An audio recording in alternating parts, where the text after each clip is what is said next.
I have 12 o'clock here in Portland, Maine, so welcome everyone and good afternoon. My name is May LaRue, and I am the Program Management Specialist on the Training and Education team here at the MaineHealth Center for Tobacco Independence. I'd like to welcome you to our ongoing webinar series. This is one component of our tobacco treatment and prevention education and training program, which is sponsored by and brought to you on behalf of the Maine Center for Disease Control and Prevention, Department of Health and Human Services. This webinar will be recorded and posted to our website following the presentation. We are offering one continuing medical education credit and one CHES credit for this webinar, which will be sent to those who attend the entire session. In order to claim continuing medical education, you must have a profile in Cloud CME. If you already do, you will find your credits in your profile within a week of this event. If you do not have a profile in Cloud CME, you can find instructions on how to make one in the post-webinar email. For those that are collecting CHES credit, a record of your attendance will be sent to NCHEC after the event. Only those who registered for the webinar, connected via the Zoom link, and attended the full session will be able to receive CMEs and CEUs, as we are required to verify those who attended. At the conclusion of today's webinar, an evaluation will appear on your screen, as well as be sent to you via email within 24 hours after the event. We encourage you to take the time to provide your feedback, as it is not only helpful to us in planning our webinar series, but to our presenter as well. Today's webinar is titled Addressing the Harmful Effects of Tobacco-Related Stigma and is presented by Derek Bowen of MaineHealth.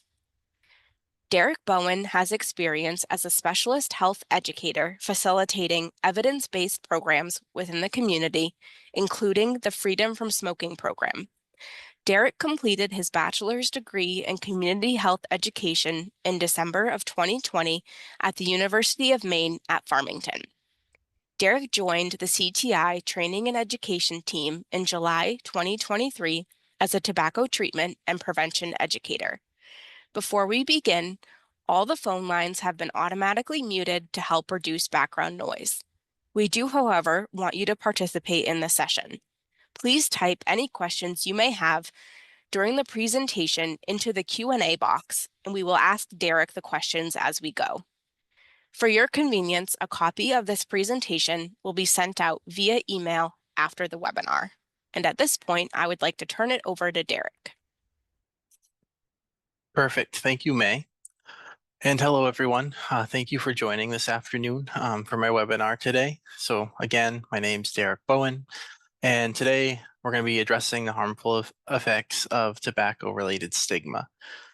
And so stigma is something that, anyone can experience, even unrelated to tobacco use, experience it at any moment, any time. But of course, for today, we're going to be discussing it in regard to tobacco use. But before we dive into it today, I'm going to start with just a quick little story. May just mentioned that I've taught the Freedom from Smoking program for a few years. And that's, for those of you that don't know, it's an evidence-based program created by the American Lung Association. It's an 8-week program, which is designed to help individuals with their quit journey. So essentially the first 4 weeks, you're learning skills and learning tools to become tobacco-free. And then those last 4 weeks, or on week 4, is what they call their quit day, where they start their tobacco-free journey, and then we follow up on those final 8 weeks, reinforcing the tools, checking in, seeing how they're doing. And so I had one particular group. It was in person, and there was only about 4 individuals in this group, so it was a very small group. The program, had only 2 individuals towards the end, and they were both around 2 weeks into being tobacco-free.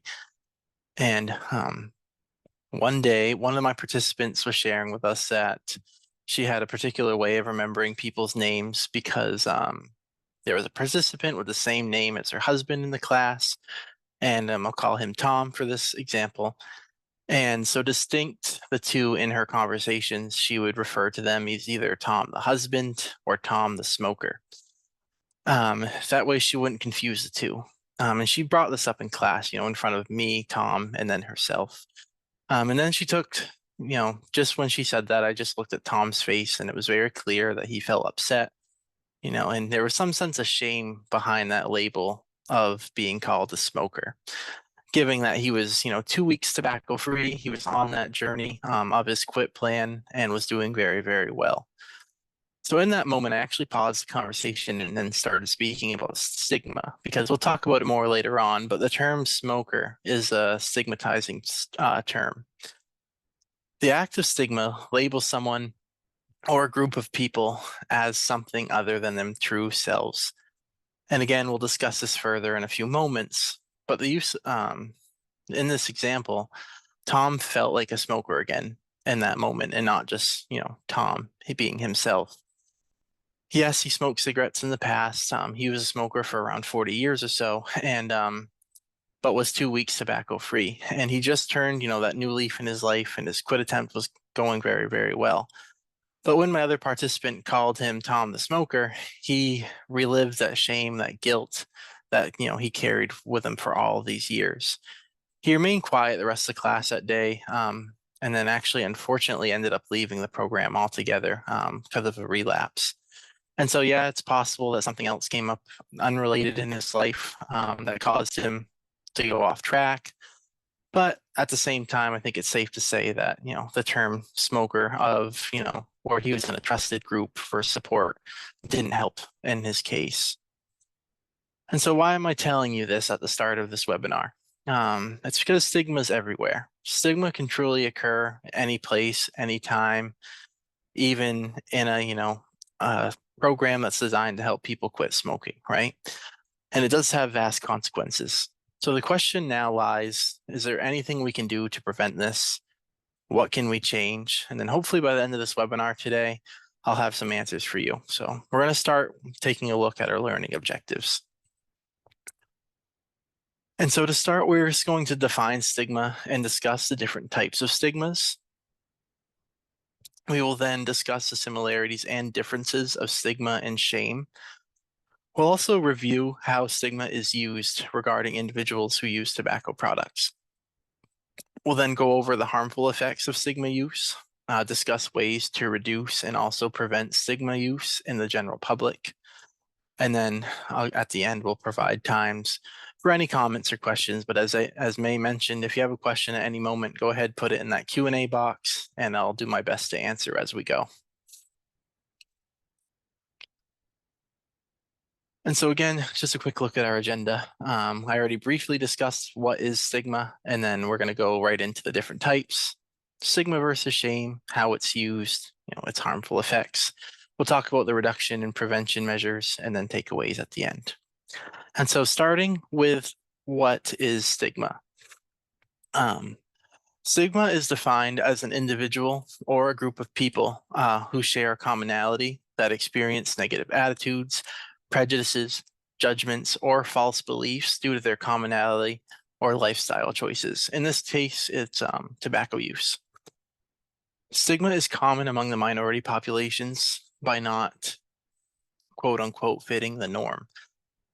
Some examples of this, outside of tobacco use, it could be employment, race, religion, clothing, or your style choices, having a criminal record, and then, of course, tobacco use. It could be anything that just could make you different from the general public or what they think is normal. Stigma can be anywhere. Some other big issues related to stigma include mental health, LGBTQ plus community, having a criminal record, having an addiction such as tobacco use, and then so many more. And as you can see, there are 3 types of stigma, as you can see in that bottom bullet on your screens. There's public, self, and institutional.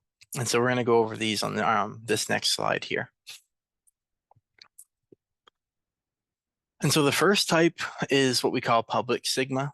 This is an overarching sentiment that society holds on a person or a certain population of people due to a certain trait or a lifestyle choice. These often present some sort of negative stereotype. This is mainly the one that I have talked about this far today, as it's really the one that's in the it's in the public eye. This is when, the general public singles out a minority group or a single person, targeted population for doing something outside of the norm or what they think or what they believe to be is wrong.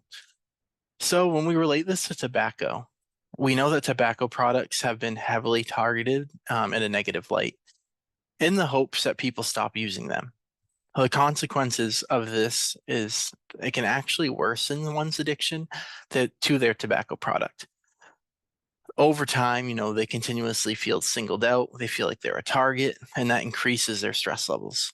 As we know, an increase in stress can result in an increased urge to partake in their tobacco product of choice or just an unhealthy habit in general.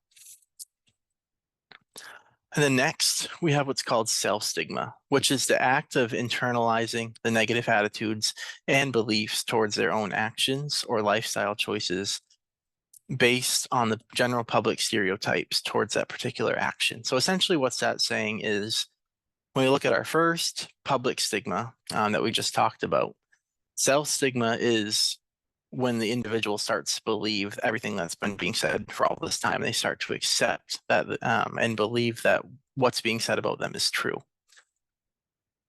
This, it can also be referred to as internalized stigma.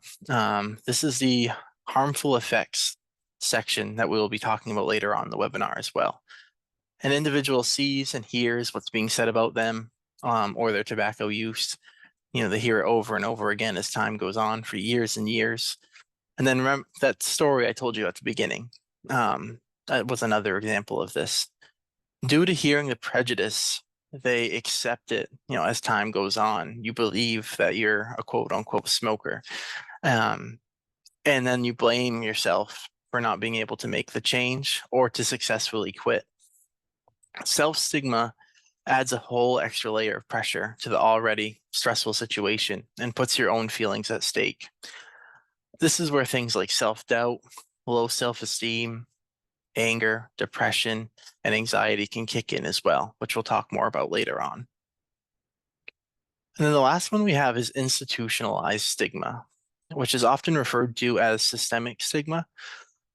This is when the negative attitudes or beliefs toward a specific lifestyle choice or specific target population are then embodied in laws, regulations, institutions, or organizations that either regulate or influence society.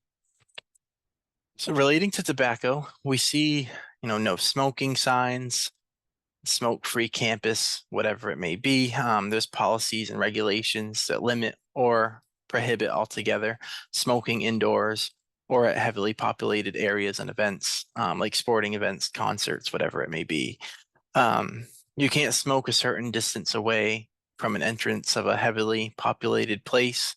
There's smoke-free parks, jobs that don't allow, smoke breaks or smoking on the premises altogether, like hospitals. Oftentimes you'll see is a smoke-free campus even outside.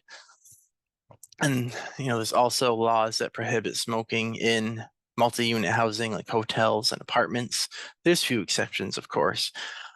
But as health professionals, we see all of these laws and regulations as, a great effort to help limit tobacco use, secondhand and third-hand smoke exposure, trying to limit that, and to benefit the overall health of the public. But the interesting twist on this is, what if we shift our way of thinking to someone who does actually use a tobacco product? While all these laws and regulations serve their purpose, they can make this individual feel worse about their behavior. They feel like they aren't welcome anywhere. And if they need to smoke, they likely have to isolate or exclude themselves from whatever the other gathering or occasion that they're at to go smoke. It increases self-isolation and isolation from those who do not smoke, which can be really hard for someone who may not have many friends who also smoke. So they're spending a lot more time alone. And nearly everyone that smokes or uses tobacco products, they know at least a basis of it's not good for them, right? It's not healthy for them, and that it's negatively affecting their health. However, constantly seeing these reminders and these no smoking signs and designated smoking areas they're just constant reminders that they are not doing the right thing. They're not following the norm. And even though, they are harming their bodies, it's an addiction, right? And it's something they're aware of, at least. And so again, you're going to see this a lot. It brings up those feelings of guilt, shame, and that feeling of self-hatred or just being down on yourselves will start to increase. So even though, again, those signs, laws, regulations, they're intended for good, there can be a downside to them as well. And so next, I'm just going to talk about a little bit more about stigma and then shame and the differences and similarities between the two. So first, again, is stigma, which again, it's focused on what is perceived of a particular individual or select group of people based on the general public. The result of such actions can leave these individuals feeling less than or unworthy.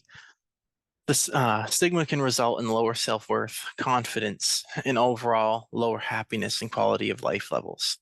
Of course, today we're discussing stigma as it relates to tobacco product use and addiction, and it can lead to various negative life events and outcomes, which I'll discuss more later on. And then I actually have a quick video that just talks a little bit more about stopping the stigma. Just a quick 3-minute video that we'll watch real quick.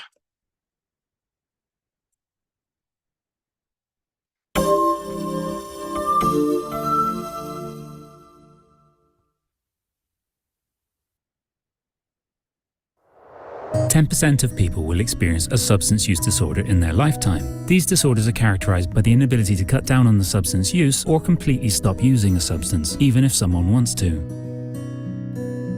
Negative attitudes and beliefs about substance use disorders are unfortunately still common worldwide. In a World Health Organization study, they found that out of 18 different health conditions, substance use ranked as one of the most stigmatized disorders. Stigma can be defined as negative attitudes, judgments, and generalizations against a group of people. Employment, relationships, physical and mental health, and treatment can be negatively impacted by stigma. Oftentimes, stigma can have multiple levels of harmful effects. Substance use stigma can impact some people more than others, like people already experiencing discrimination, such as those who belong to the LGBTQ community. Stigma can also worsen substance use disorders in general. People may hide their substance use, delay or avoid seeking treatment because of feelings of shame, guilt, and fears of discrimination. Many people also struggle with feeling like they should be able to handle their substance use on their own, which can cause feelings of failure, hopelessness, and hinder recovery. The reality is, there are many factors that may increase someone's risk of substance use disorder, such as family history, using substances to cope with life stressors, and even structures and processes in the brain.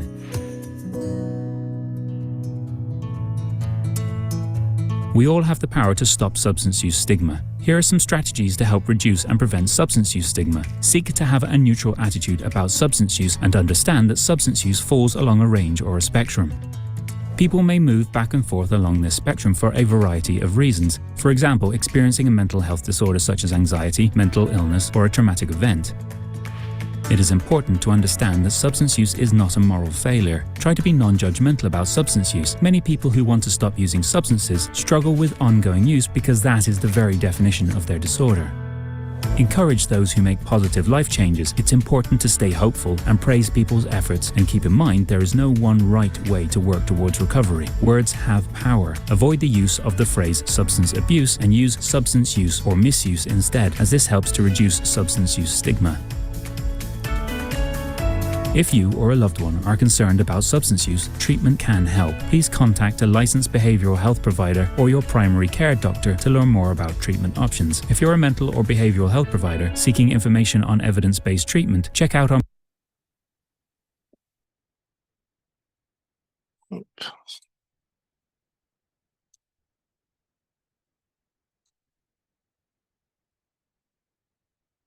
All right. And so that just gives an overall review of what we've been talking about when it relates to stigma. And next, I also just want to quickly talk about shame. And I don't have a particular slide, but on shame. But shame, it can be very similar to stigma in many different ways, as shame's defined as that feeling of embarrassment or humiliation that arises from the perception of what you did was wrong, immoral, or improper.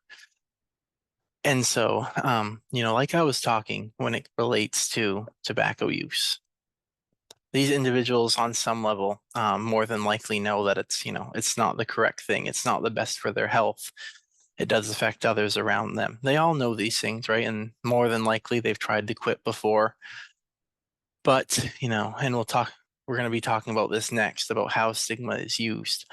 But the shame comes in really whenever stigma is used. It's kind of that validation that they're dealing with these internal thoughts and emotions about what people think of me, right? We all have those thoughts. We all want to know what other people are thinking of us. We don't want people to think that we're a burden or that we're causing harm or trouble in any way. And so these thoughts are going in their heads and their minds. And then when the stigma arises at any occasion, in any form, like we'll talk about soon, it's just that validation that they are a burden, that they are a nuisance, that they're, doing wrong in a sense. And so again, it causes all of those difficult, harmful emotions, anxiety, depression, shame, guilt. And then they start to kind of go down this rabbit hole of that self-isolation, and they're not taking care of themselves properly. And their overall quality of life just decreases. And so, with that being said, though, we're going to head on talking about how stigma is used. And there is 4 different kinds. I just gotta get my slides to work here. Bear with me.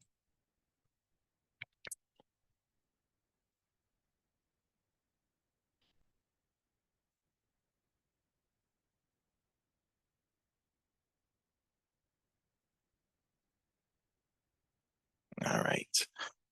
And so essentially there are 4 different ways stigma can be used. Tobacco-related stigma is everywhere. It can become really overwhelming for those who use tobacco products because it is near impossible to avoid the stigma. So the question is, how can that stigma be used? And as you can see, there's 4 different ways on your screen. We're going to talk about each of these in depth as well. First one, the first 2 are really, really common. We have slangs and labels and then assumptions. We also have public policy and regulation, which I already touched on a little bit, but we'll touch back on that. And then media. And so without these next few slides, I'm going to be going over each of these methods for stigma use. However, I just want to mention again that stigma can be used by anyone, anytime. And again, my example in the beginning, that was 2 individuals who both smoked cigarettes the majority of their lives. Stigma was still an issue, and it did occur with a public health issue such as tobacco use, where there is so much research and public policies already established. And, like I said, everyone has that overall outlook on tobacco use. It's often villainized. Everyone knows tobacco use is not a healthy habit. The years on years of research shows us the evidence of correlation between, numerous cancers, shorter life expectancies, other negative health, outcomes due to smoking or tobacco use. There are policies in place of that, for the most part, that do not allow people to use these tobacco products indoors, at public events, or other heavily populated areas. And then, we start to have this negative outlook on it. While we'll discuss this more in the next few slides, people start to associate negative names and terms with tobacco use. And so we're going to be starting with slang and labels. So this is more commonly referred to as name calling, judgments, and associations. Some of the most common examples of this is calling people who use tobacco, calling them smokers, weird, low lives, smelly, gross, nasty, whatever it may be, ignorant. They are associating a negative term and trying to put a bad name on someone for partaking in smoking a cigarette or chewing, using a tobacco product, whatever it may be. Well, yes, they know that smoking can cause these numerous health effects down the road, and it does have an odor, right? It does linger in the air, but it does not mean that we can call people these harsh terms. Because as I mentioned earlier, people who use tobacco, they know it's not good for them.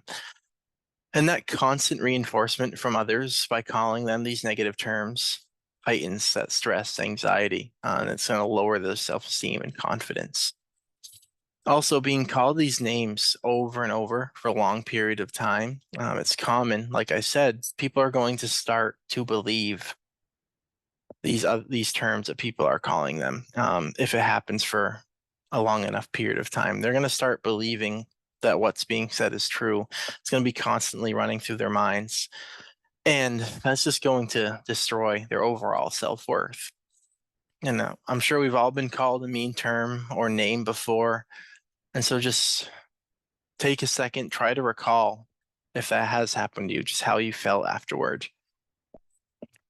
There's a good chance you're feeling sad, just guilty, you feel shameful, or you just take it and believe it right away.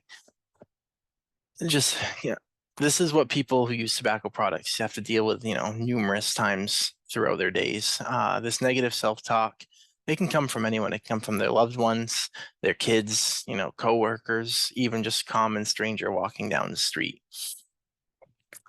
This is one of the most common methods of stigma, and it also is, you'll kind of notice a trend with all of these. They all kind of mix in with each other, which leads us right into the next one, which is assumptions. An assumption is defined as something that is accepted as true or certain, and it doesn't have any proof behind it. And so, like slangs and labels, assumptions are verbal attacks towards that individual. So I have some examples listed on your screen here. So they must not care about their health. They never get any work done with all the smoke breaks. I do not want them coming over. They always reek of cigarette smoke. They're going to die of lung cancer. And you start to notice a trend. They're always trying to exclude the individual that uses tobacco. And they're all negative. They hold strong opinions of a specific matter, health, work, smell, their appearance, whatever it may be. And assumptions then lead to a mental health conflict. And a prolonged exposure to different and negative assumptions can cause distorted thinking and making unrealistic expectations for yourself. Like the definition itself says, it is making you believe something to be true without any evidence of it being true. But once we believe it is true, then it's really hard to distinguish the difference from the truth and the assumed truth. This, again, is going to heighten anxiety and stress levels. And the assumptions that pertain to smoking are often some sort of name calling and bad talking one's health, and it can cause severe mental health problems for these individuals down the road. As we know, smoking itself causes stress and heightened stress levels. However, people often relate to the act of smoking as their go-to stress reliever. So we have the stress of that nicotine and tobacco, addiction. They start to experience that nicotine withdrawal, and what keeps them coming back for more. And then you add on top of that the stress of all of these negative assumptions surrounded by them in everyday life, not to mention any other life stressor that may be coming. It could be financial, work, employment, just family stressors. They're dealing with a lot of high stress activities all at once. And with that, they can start to experience what we call chronic stress.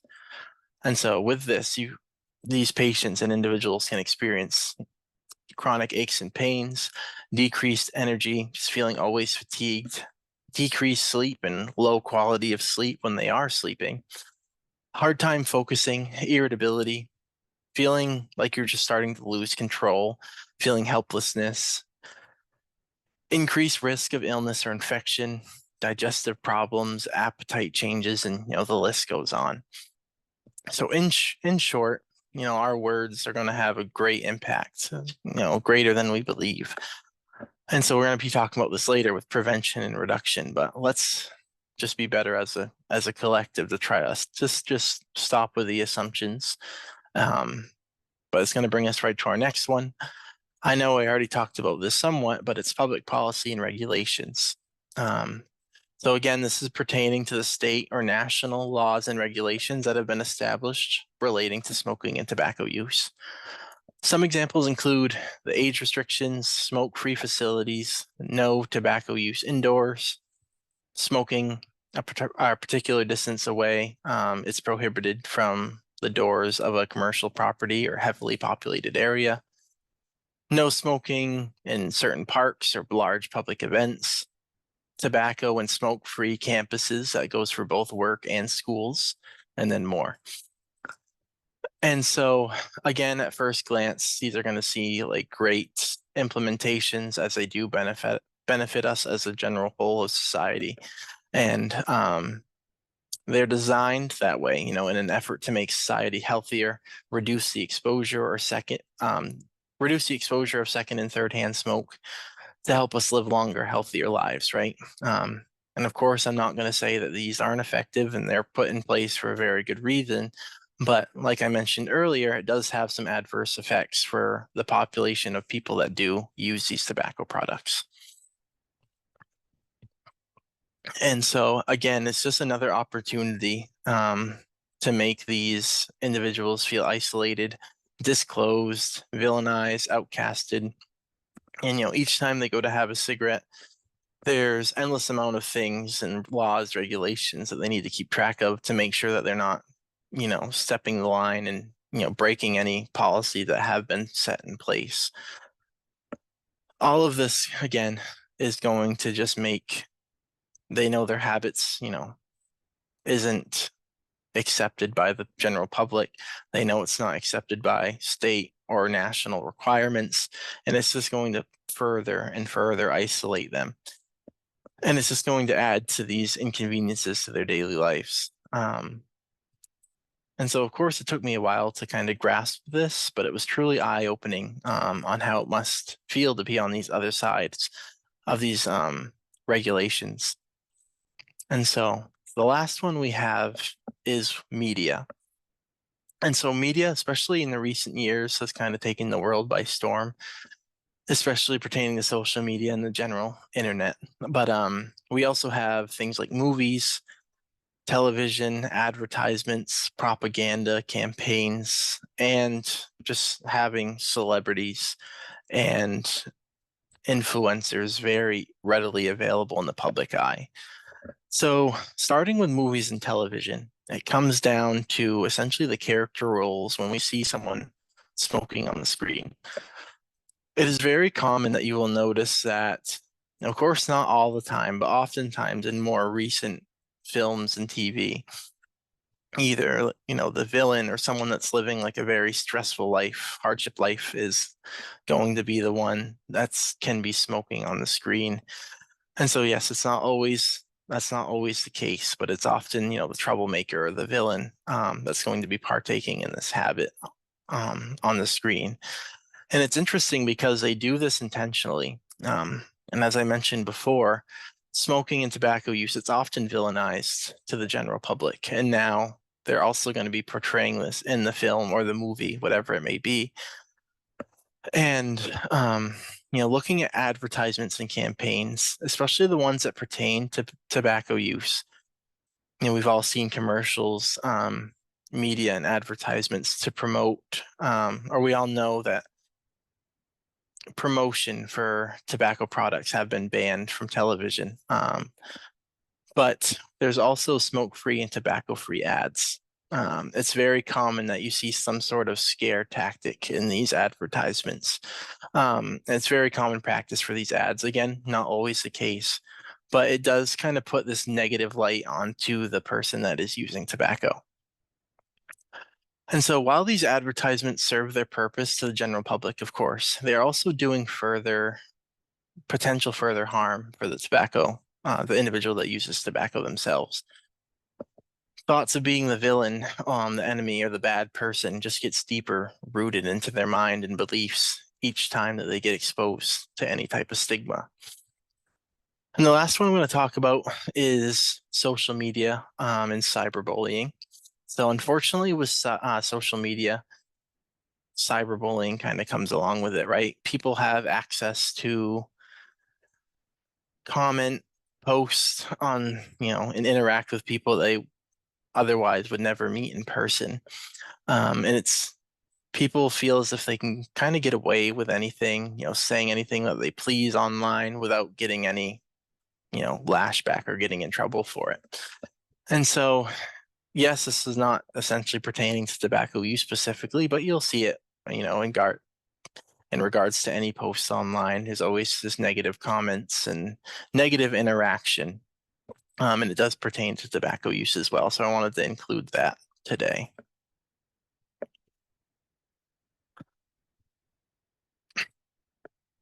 And so now we're going to talk about how stigma is used. And you can kind of see a timeline here that I have in bulleted points.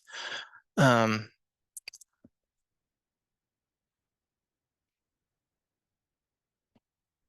so when we talk about stigma as it relates to tobacco products and tobacco use, there's kind of that chain of events that is possible to happen. So that's what I have listed for you today.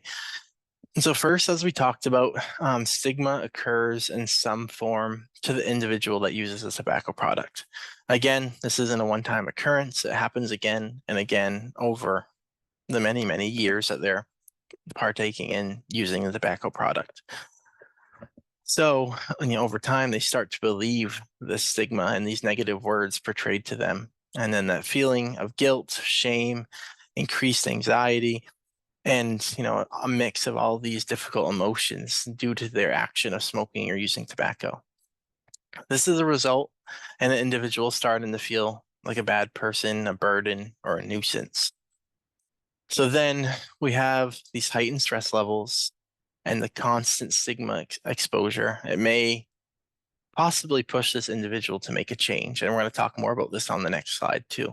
It might push them to jump into a quit attempt that they're not exactly, properly prepared for with the proper skills and tools that they need to successfully make this dramatic life change, like quitting smoking or tobacco use entirely.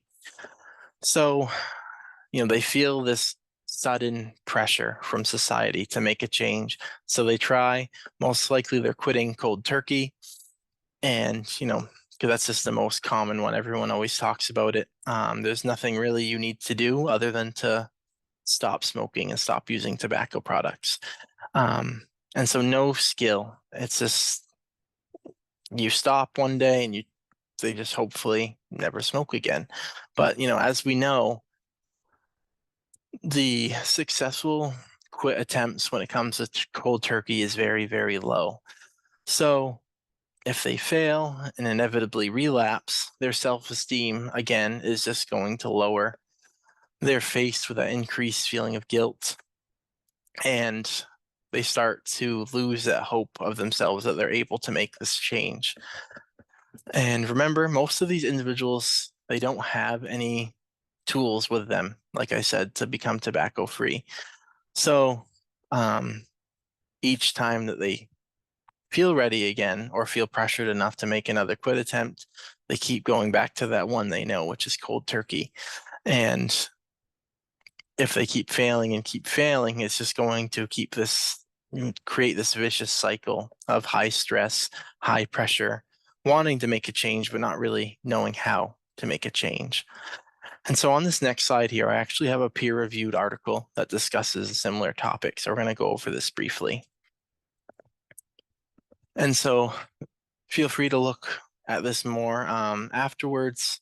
This article is titled Smoking Relating Stigma, a Public Health Tool or a Damaging Force. And so essentially what they were trying to figure out when it comes to this study, they wanted to find out if perceived smoking-related stigma contribute to a smoker's decision to quit. So they were trying to essentially find out if it helped motivate them to quit and it would help them succeed in being tobacco-free. And this was done in Mexico and Uruguay. And essentially what they found was smoking-related stigma was associated with a higher likelihood to make a quit attempt, but also there was a lower likelihood of successfully quitting. So kind of what I was talking about before. These individuals were experiencing stigma for a period of time, and due to the stigma and other reasons, and just knowing that it's, hearing from everyone, doctors, family, that it's not a healthy habit, they feel this increased pressure to make a quit attempt, but they don't have the tools. And the stigma is lowering the likelihood of them successfully quitting. So it does more harm than good. And although it's perceived, smoking related stigma may prompt smokers to quit smoking, the smoking stigma also serves as that damaging force for some individuals, making the quitting just more and more difficult. And this study actually found that perceived smoking related stigma, again, it was actually found in Uruguay that the likelihood of making a quit attempt was higher, but also lower likelihood of successfully quitting. And so next, we're just going to be talking about harmful effects. And so when it comes down to tobacco-related stigma, there are numerous ways that it can be negatively impacted on their lives. Stigma has been found to be unethical due to various possible negative health consequences that it can bring to an individual. Again, anxiety, depression, chronic stress, high blood pressure, trouble sleeping, focusing, getting work done, and the list goes on. And stigma can increase perception on how difficult it is to successfully quit and be in recovery from tobacco use. It's due to that increased pressure, kind of that, like we talked about with that peer-reviewed article. While they haven't learned any useful skills and tools to help quit, and they start to have that mixed cocktail of negative stigma, pressure on themselves to quit because they know it's not healthy, and also their support system, their trusted loved ones that might also be pressuring them. Then you have those high stress levels and feelings of guilt and shame. You have all of this kind of storming over their heads without the tools for success when it comes to a quit attempt. And stigma is just adding on to that pressure, is really what we're getting at here. Stigmatization can also lead to even further social isolation, especially from those who do not smoke. So friends, family, coworkers, whoever it may be, they may start to see some distancing or isolation if they do not also smoke. And the person using tobacco, they're going to start isolating themselves and just not being around these people that do not smoke and spending more time with people who do smoke. And, it leads to that increase in smoking and furthering the addiction. This in turn can lead to the increase in feeling alone, especially if they don't know a lot of people that also smoke or use tobacco. So they're spending a lot more time alone, having that sense that you've been pushed aside, or you feel like the bad guy in society. Making yourself believe you are the enemy, can stem into not taking care of general needs of yourself. It can result in poor eating, poor sleeping, being sedentary, increased smoking, too much screen time, social isolation, and more. By not taking care of our bodies and, our general needs, also, anxiety, depression, chronic stress, they're again all going to come into play. And the quality of life of this individual is going to decrease pretty severely. And again, it's just that chain reaction, and it starts to affect every aspect of this person's life. And then again, I looked at another study where it was found that tobacco stigmatization leads to increased trust issues, difficulty building good, healthy relationships with others. And really what it comes down to, it's their low self-esteem and confidence, and then the high stress levels. So they start just to not trust people as easily, and it can create many different relationship conflicts for them as well, which is going to increase that isolation. So now switching gears a little bit here is what can we do to help? So in regards to reduction and prevention, we're going to go over different ways we can reduce or prevent further tobacco stigmatization. So first is we want to avoid using derogatory language. So notice how I haven't said smoker, this entire webinar, because again, as I said in that story, it's a very common one. It is considered a derogatory term. Other terms, like we've talked about previously, weird, low lives, smelly, puffers, whatever it may be. We want to do the best to eliminate all and any vocabulary that could come across as offensive or off-putting to someone that uses tobacco. Another one in that video, instead of using substance abuse, calling it substance misuse and just changing the language a little bit can go a long way. And so we just want to put ourselves in this position and ask, if I was called this, would it upset me? Would it hurt my feelings, or how would I feel? And if there's any hesitancy, it's probably we want to try to find a better, more appropriate term for this scenario.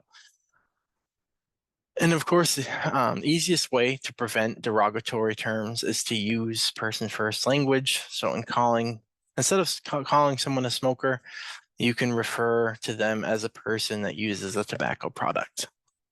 And so again, you want to make sure you're putting the person before their action, before what they're partaking in, because they are a person first. They're not just defined by that action of smoking. We also just want to be good listeners. We want to be there as an act of support without any conditions or judgment, for this individual or a group of people. If they've trusted us enough to disclose any of the sensitive information, what they're going through or what they're experiencing, we want to make sure that they're feeling heard, and practicing these communication techniques, asking them open-ended questions, giving them affirmations, reflections, and then summarizing back to them, just having that good conversation, but by letting them be in the driver's seat and leading that conversation. So trying to avoid any strong or harsh opinions on our ends that could really derail the conversation. So you want to let them be in control of what's being said. And you, again, just having those proper communication tools, giving them that good feedback, but also, not steering them in any direction. And the next, of course, is speak up. And with this, really just be an advocate to help and break the stigma of tobacco use. So if you come across or hear someone using stigma against people that use tobacco, or if you notice some red flags and someone's just language talking with a colleague, whatever it is, it's easy to just suggest a new term or a new way of thinking about what they said and how it was wrong, and just giving them a replacement, a little explanation of why it might be found offensive, and it can go a long way. And then we also research, know the facts. There's tons and tons of studies, findings, and new articles that are always being put up, especially related to tobacco products. So, just that being said, keep up to date with the newest, most recent information to the best of our abilities. It's always good to stay in the loop, right? And that's going to tie right into our next one, just continuously educating ourselves, which I know that's why all of you are here today. Just continue to educate ourselves to better serve our communities. And then our last one is lend resources. So be curious, find resources that are out there by, again, research and educating ourselves. Wherever you are, maybe in the country, find these local places that might help break the stigma. There's online resources as well that relates to mental health stigma, substance use stigma, tobacco use stigma. There's resources all out there. And then lastly, I just wanted to say that, it starts with us when it comes down to it all. Starting with a quick self-reflection. I'm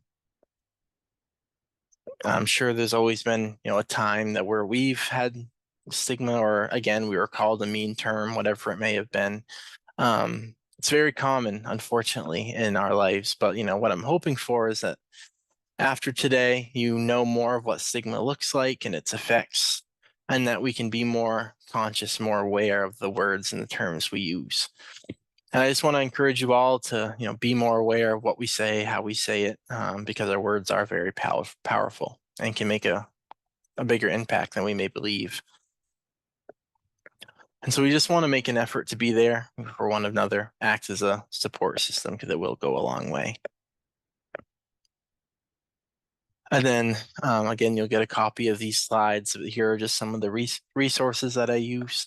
And that peer-reviewed study is on there as well if you want to take another look at that. But it does take me to the end of today's webinar.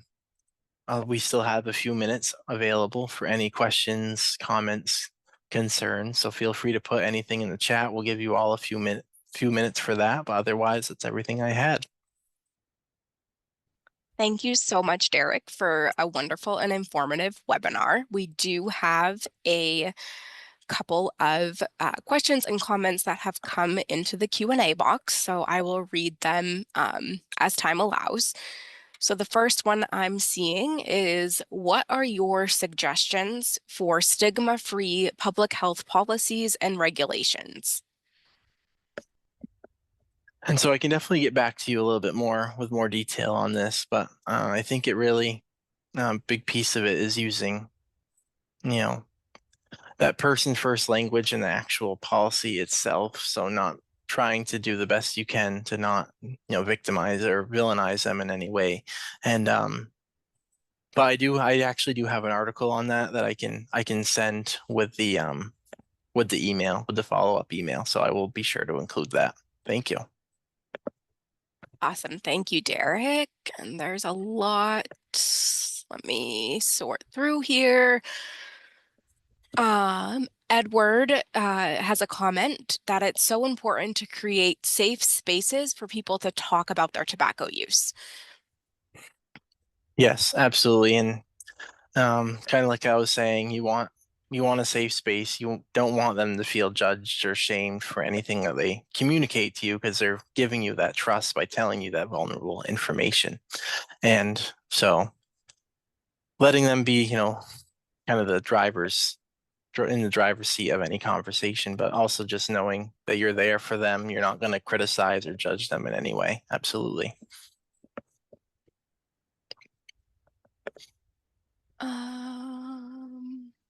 And there's a comment with some links to websites. So I will pull those for you, Derek, so you can review those links that came in.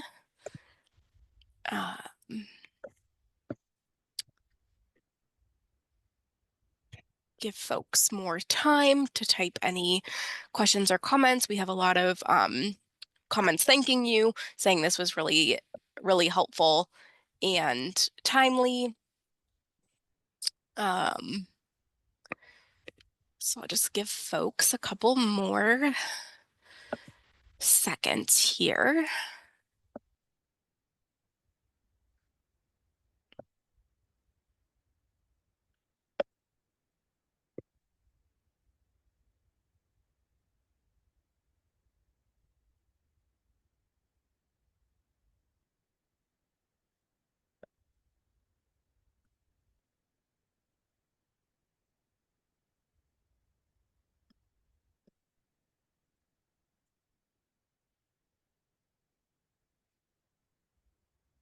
I do see a comment about continuing education credits. So just to answer that quickly,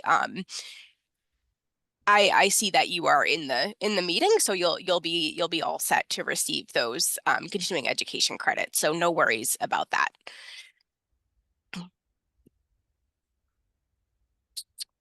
We did just have one more question come through. Derek, what is your opinion of journals making it a policy to use people first language instead of smoker in published papers? I mean, personally, I think it's, it would be a great idea, because there's been a lot of recent evidence, new findings with person first language, how the benefits of it are really endless, because you're putting the person first, really, not the action. And so we want to continue that, but I'm happy to give you more detail in the follow-up email as well. That way I can find some additional research and information for you. And we have another comment, which says, "Thank you, Derek. The stigma of tobacco use is something I never thought about before today." Awesome. Yeah. Glad I was able to be some sort of help. Great. I'm not seeing anything else come in. So I'm just going to read a few reminders for everyone. So thank you once again, Derek, for such a great presentation this afternoon. In order to claim continuing medical education, you must have a profile in Cloud CME. Instructions will be found in the post-webinar email that you will receive later this week. For those that are collecting CHES credit, record of your attendance will be sent to NCHEC on your behalf later this week as well. And you will receive all this information again and a copy of Derek's slide deck in the post-webinar email. And additionally, an evaluation will appear on your screen once the webinar is closed. Please take the time to provide your feedback. If you have any questions or concerns, please feel free to contact us at the email you see there on your screen, tobaccotrng@mainehealth.org. And we thank you for your participation today. Take care, everyone.